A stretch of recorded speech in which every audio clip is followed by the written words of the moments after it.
Welcome back, everybody, to Richard White Global. I'm Rich, and let's get into it. Was America stolen?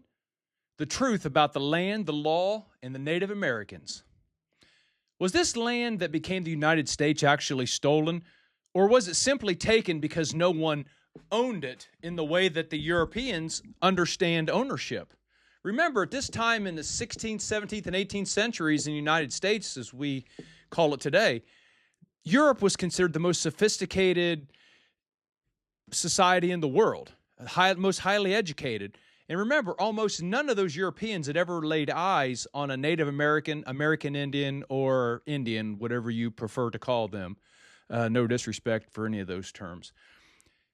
The question has been a debated and heated argument for, well, since the beginning of this conflict with the Native Americans or Indians. But the real answer is much more complicated than either side wants to admit. Today we're going to break it down, go over the documents, the laws, and figure out exactly what happened. On one side of the argument, you're going to hear this, that North America wasn't owned in a legal sense from most likely the Europeans' perspective. They were, again, the most sophisticated society on Earth at the time. They're going to also state the Native Americans didn't have any formal land ownership or governorship or, quite honest, any legal systems like the Europeans did. And because of that, the Europeans weren't stealing it as they saw it. But here's the problem. The idea really didn't match reality. The Native Americans' societies absolutely did have their own system of governance, and they do self-govern. They had, take for example, the Iroquois Confederacy, which was a powerful alliance of multiple tribes that had leadership, laws, and diplomacy. Or the Cherokee Nation, which even developed the written constitution in the 1800s. Different tribes had many different types of systems, but they were mostly territorially controlled. They enforced the rules and they negotiated treaties amongst themselves as tribal leaders. There again, since the beginning of time, it's always been about territories for about pretty much any country. It was often communally managed and instead of individually owned. I hate to say it, but almost like a communist society. It belonged more to the whole than the individuals. So that's really the big difference from what Europeans would consider ownership. Then there was the European legal justifications. So how did Europeans really justify taking the land? There was one major concept they used called the doctrine of discovery. This idea was used by the European powers that basically stated that European nations could claim land that they discovered even though there were people already living there. And then later on, there was the reinforcement of the law through the Supreme Court in the case of Johnson versus McIntosh. That ruling stated that Native Americans had the right to live in their land, but they did not really fully own it, or they could not individually sell it. So in other words, the U.S. government claimed the ultimate ownership. That's not a no law. That's a legal system really overriding another one. So there were, as we all know as Americans, we were taught in schools, etc., there were endless treaties with the United States government that were broken over and over again. I mean, all history has a very dark side, whether it was intentional or not. But there again, during this time, you got to remember, you're having Europeans come from the most sophisticated, highly educated parts of the world to a place that they saw these, what they called savages. And whether that's offensive or not is irrelevant. If you look back at most historical documents, it simply says savages in the wording, because to them, the most sophisticated society, highly educated in the world, who lived in these grand houses and palaces in Europe, which was a wealth class society, multi-layered system based on wealth and, hereditary inclusion or exclusion. So they come over here and they saw people living off the land, teepees, so to them it was a very savage, unsophisticated society, a much lower class of human being. So there again, with all the treaties that were broken, the government does have a lot of guilt, and we acknowledge it. I mean, for example, you have the Treaty of Fort Laramie, 1851, which promised land rights to tribes, but the settlers violated it. Then you have the Treaty of Greenville, 1795, established boundaries for native lands, which were later disregarded. The Treaty of Medicine Lodge, 1867, after the Civil War, established boundaries for native lands, which were later just disregarded.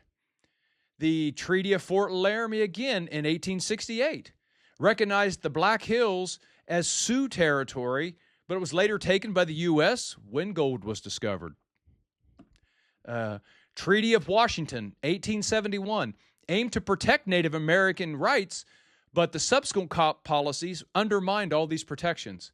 And then the Treaty of 1836, Treaty of Inkota, signed under duress, led the Trail of Tears that was never honored by the U.S. government, the famous Trail of Tears. So let's move on. So again, I guess it's from the perspective of how you look at it. There again, the Europeans were looking at it as there's no formal boundary lines. There's no formal government as they were used to in Europe when you had such a hierarchy, elevated, intelligent in their minds, sophisticated legal system that was about, courtesy, mannerisms, and a lot of etiquette. They didn't see that here. They didn't see any formal government in their minds. So therefore, they considered the land being settled by the Europeans. That was a big justification for the Europeans. They might have been here. They acknowledged the Indians were here, which was obvious, but they didn't consider them as equals. They were a lower level of savage, like they called them, and they didn't see any formal government set up. Like I said, they kind of ruled it amongst themselves, which was not really acceptable in their minds as sophisticated Europeans. So therefore, they considered that pretty much unsettled. So therefore, the Europeans were settling this land. So you can see, it's kind of like saying, well, there's no laws, so we didn't break a law. It's kind of like saying, well, if I drive 75, but there's no speed limit, you can't really give me a ticket because there was no speed limit, even though you didn't like the way that I was driving or the speed I was driving. There just was no law. So the Europeans just justified as we're settling unsettled land. So therefore, to the victors go the spoils, therefore the land. And then there was, they just took it through coercion, unequal power, and obviously a big part of it was they forced them with, artillery and, weaponry, etc. So they were looking at it as European property laws versus no formal government establishment as they were used to. They just looked at it as Native Americans were just stewards of land. So, folks, history isn't simple, and rarely does it fit into a clean, comfortable narrative. The land that became the United States wasn't empty. That's obvious.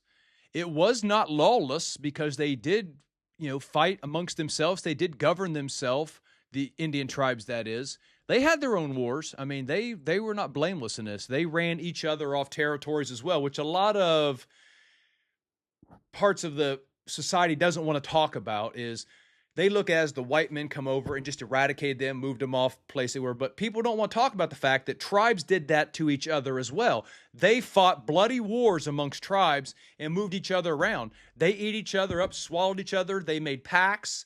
They joined other tribes to take out other tribes. Then when you got into the French and Indian War, you had them certain tribes siding with the British and American colonists and the French because they all made guarantees to each other. So they were perfectly fine even aligning themselves with the white man because of what they were promised or how it benefited them. But there again, like I said, they fought amongst each other for, thousands of years in what we call the United States now, but it's just not popular to talk about. It's just, it doesn't really fit the narrative. I'll put it that way. So really, it was a collision of cultures, laws, and power. Call it what you want.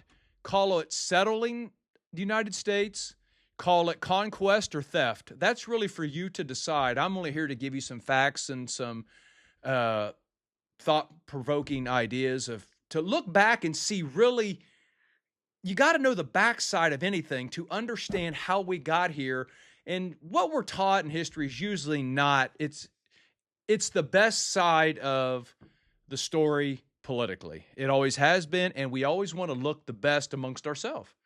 So, just food for thought for you. Like I said, it's from a historical context, facts are facts. Did we take the land? Did we steal it from the Native Americans, the American Indians, whatever you want to call it? That's, like I said, that's really for you to decide. In my personal opinion, you got to put yourself in the time. You got to put yourself in a time capsule. It's no longer 2026. It's, for example, it's 1750. Okay, you've got this continent was at that time was partly British America, partly New France, and partly New Spain.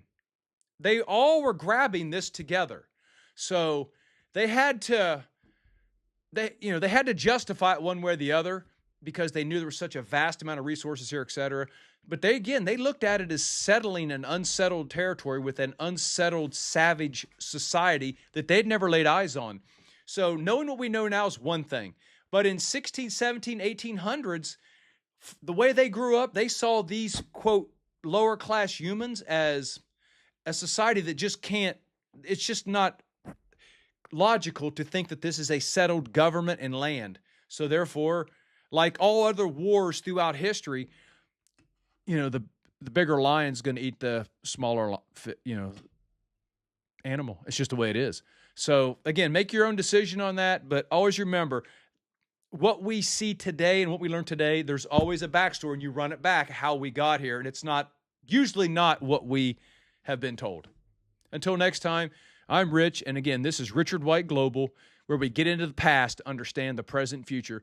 Please like, subscribe, hit that button. I really appreciate it. Leave any comments or anything else you'd like to know. Thank you, and have a great day.